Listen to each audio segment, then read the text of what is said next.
السلام علیکم ناظرین، آج لے کر کے حاضر ہوئے ہیں قاری حنیف ملتانی صاحب کا بیان۔ بہت زبردست بیان ہے، عنوان ہے قرآن کی تلاوت سن کر کے جس کے دل اللہ کے خوف سے نہ ڈرے، اللہ کا فیصلہ سنیے۔ اللہ کا فیصلہ کیا ہے؟ چلیے شروع کرتے ہیں۔ فرمایا لہم قلوب لا یفقہون بہا، اللہ پاک جل شانہ فرماتے ہیں جس کا دل قرآن کریم سمجھنے کا عادی نہیں، لہم قلوب لا یفقہون بہا، جس کا دل قرآن سمجھنے کے لیے تیار نہیں، وَلَهُمْ أَعْيُنٌ لَا يُبْصِرُونَ بِهَا، جس کا کان اللہ کا قرآن سننے کے لیے تیار نہیں،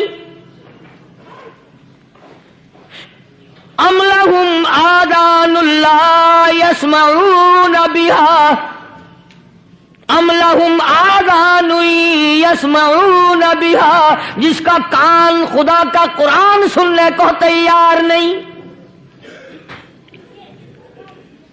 خدائی فیصلہ سنو، اللہ کے قرآن کا فیصلہ سنو، اللہ کے کلام کا فیصلہ سنو۔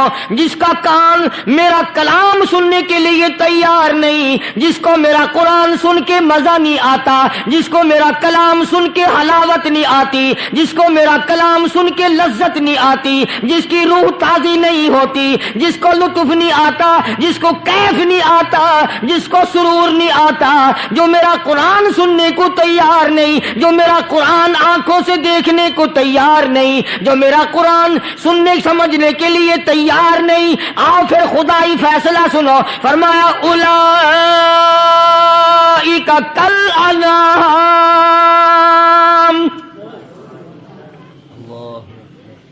میرا فیصلہ نہیں، کسی پارٹی کا فیصلہ نہیں، کسی فرقے کا نہیں، کسی طبقے کا نہیں، کسی جماعت کا نہیں۔ فرمایا اولئک الانعام، پیدا کرنے والا مالک و خالق کہتا ہے مجھے اپنی کبریائی کی قسم یہ سارے جانور ہیں۔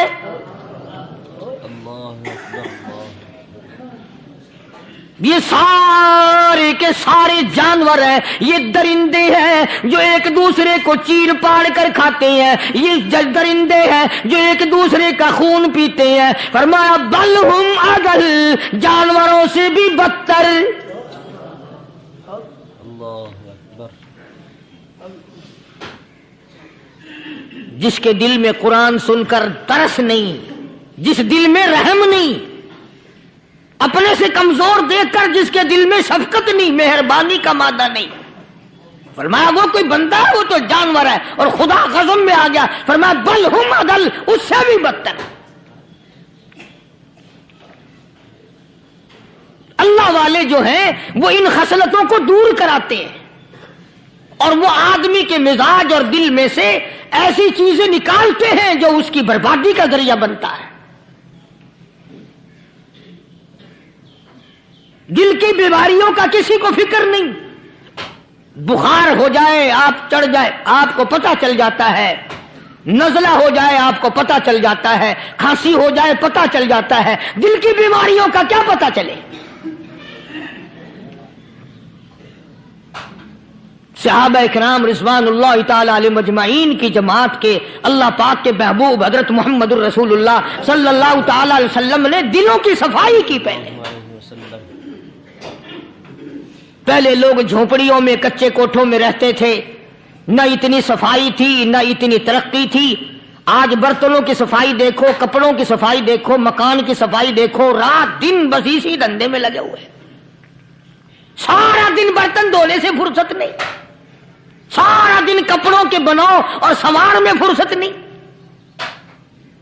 تو اللہ والے ایسے موقع پر بڑی عجیب بات کہتے ہیں، وہی مجذوب ہے۔ مجذوب علی رحمت کہتے ہیں بظاہر تو ہر شے میں بے حد صفائی، بظاہر تو ہر شے میں بے حد صفائی، مگر دل میں ہے گندگی انتہائی۔ بظاہر تو ہر شے میں چہرے کی صفائی، بدن کی صفائی، نہ جانے کتنی قسم کا صابن ہے، نہ جانے کتنی قسم کے پاؤڈر ہے، نہ جانے کتنی قسم کے شیمپو ہیں، نہ جانے کتنی قسم کے کپڑے ہیں، کیا چال ڈھال ہے، کیا نئے نئے ڈیزائن ہے۔ مجذوب کہتا ہے سب کچھ دیکھ لیا بظاہر تو ہر شے میں بے حد صفائی، مگر دل میں ہے گندگی انتہائی۔ جس یار کی بیٹھک میں بیٹھ کے کھانا کھایا، جس رشتہ دار کی بیٹھک میں بیٹھ کے کھانا کھایا، اسی کی بہن کو دیکھ کر آبرو پہ ڈاکہ ڈالنے کا پروگرام ہے۔ جس دوست کے گھر میں بیٹھ کے کھانا کھایا، اسی دوست کی بیوی کی عزت لوٹنے کا پروگرام ہے۔ پرانے زمانے میں اب بھی دلی جیسے شہر میں اگر دعوت کی جاتی ہے تو وہاں ایک تشتری میں نمک آتا ہے سب سے پہلے۔ عرب میں بھی دستور تھا پرانے زمانے میں، اگر کوئی دعوت کرتا، کوئی تقریب کرتا، سب سے پہلے نمک آتا تھا۔ ایک ایک انگلی ہر شخص نمک چاٹتا تھا۔ کیا مطلب؟ جس نے نمک چاٹ لیا اب وہ نمک حرامی نہیں بنے گا۔ اس گھر میں چوری کرنا، اس گھر کی آبرو کا غلط تصور لانا، اس گھر کے مال میں خیانت کرنا وہ حرام سمجھتا تھا جس گھر کا میں نے نمک چکھ لیا۔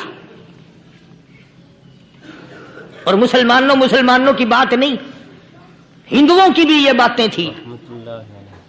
مولانا محمد علی صاحب جلندری سب قید رحمت اللہ علیہ فرمایا کرتے تھے کہ ایک سکھ تھا بہت بڑا ڈاکو، مسلمان اور ہندو مل کر اس کو ساتھ ملا کر کے لے گئے کہ یہاں اس گاؤں میں اس پنڈ میں ڈاکہ ڈالے۔ سفر کر کے گئے، تکلیف اٹھا کے گئے۔ اس سکھ ڈاکو نے پوچھ لیا کہ یہ کون سا گاؤں ہے کہ یہ فلانا ہے۔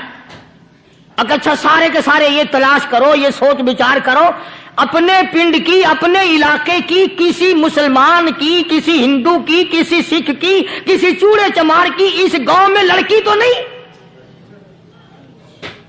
ہمارے یہاں سے کوئی لڑکی تو شادی ہو کے یہاں نہیں آئی ہوئی؟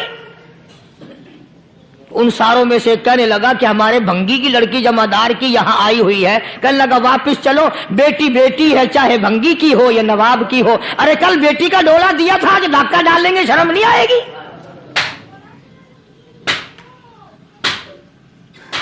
آج وہ تصور کہاں چلے گئے؟ اور ہم سب روتے پھرتے ہیں، سکون نہیں، سکون نہیں، اطمینان نہیں۔ ارے اطمینان آئے گا کیسے؟ ہمارے دل بے ایمان ہے، نیتیں خراب ہے، آئے گا کہاں سے؟ صحابہ کرام رضوان اللہ تعالی علیہ مجمعین کی جماعت نے اس قدر اس بات پہ محنت کی اور کوشش کی کہ غلط لقمہ بھی پیٹ کے اندر نہ چلا جائے۔ چنانچہ میں علی الاعلان کہتا ہوں 1,29,000 صحابہ کرام، کالی کملی والے کے دیوانے اور پروانے، حضور کے یار جانثار، حضور کے ساتھ فاقہ کھانے والے، فاقوں مرنے والے، پتھر کھانے والے، اپنے بچوں کے ٹکڑے ہوتے ہوئے دیکھ کر لا الہ الا اللہ محمد الرسول اللہ کی صدا بلند کرنے والے صحابہ کرام کا یہ حال تھا۔ پیدل سفر کر کے جاتے تھے یہودی عیسائی، شام نکل گئے، فلسطین نکل گئے، ہندوستان آ گئے، 2 سال لگ جاتے تھے۔ اپنی جوان بیٹیوں کو مسلمانوں کے گھروں میں چھوڑ کے آ جاتے تھے۔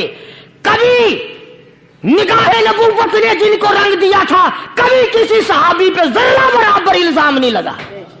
ان یہودیوں کا، ان عیسائیوں کا یہ عقیدہ تھا کہ محمد صلی اللہ علیہ وسلم کے جو غلام ہیں ان کی نگاہ بھی پاک ہے، ان کے دل بھی پاک ہیں، ان کے ارادے بھی پاک ہیں، ان کے ہاتھ بھی پاک ہیں۔